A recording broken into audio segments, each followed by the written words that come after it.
மாமரங்களின் அணிவகுப்பு. மாமரங்கள் பழனியில் அதிகமாக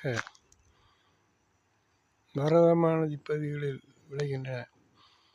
அதன் ஊடாக புளிய மரங்களும் வேப்பாய் மரங்களும் வளர்கின்றன. பல்வேறு வகையான செடிகள் கொடிகள் இங்கு வளர்கின்றன. ஏனெனில் இங்கு நீர்மட்டம் நீர் வசதி தேவையான அளவு அல்லது போதுமான அளவு உள்ளது.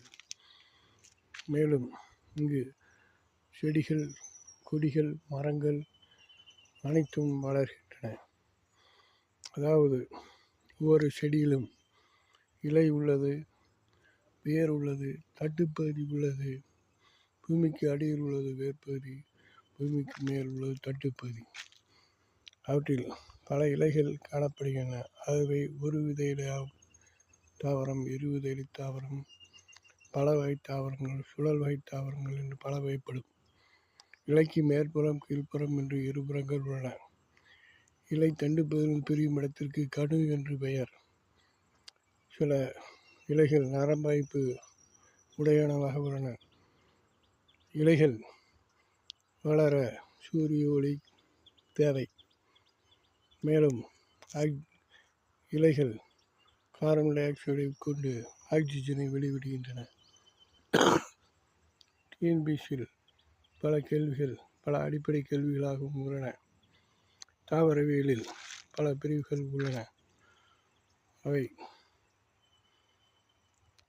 சதுப்பு நில தாவரங்கள், ஆர்டிக் பகுதி தாவரங்கள், பாலைவன தாவரங்கள், படரும் செடிகள், படரா செடிகள், நீரில் மூழ்கும் தாவரங்கள், நீரில் மூழ்கா தாவரங்கள் என்று பல வகைகள் உள்ளன. காடுகளின் தங்கம் என்று அழைக்கப்படுவது மூங்கிலாகும். அதேபோல பணப்பயிர் என்பது இந்தியாவை பொறுத்தவரையில் நெல் மற்றும் கோதுமை பணப்பயிர் என்று அழைக்கப்படுகிறது. அதேபோல நறுமணப் பொருட்களாக ஏலக்காய், இலவங்கம் போன்றவை வளர்கின்றன. பணப்பயிர்கள் முக்கியமாக காய்கறி செடிகள் பணப்பயிர்கள் என்று அழைக்கப்படுகின்றன. காய்கறிகளில் உருளைக்கிழங்கு கொடைக்கானல் பகுதியிலும் ஊட்டியிலும் அதிக அளவு விளைகின்றன.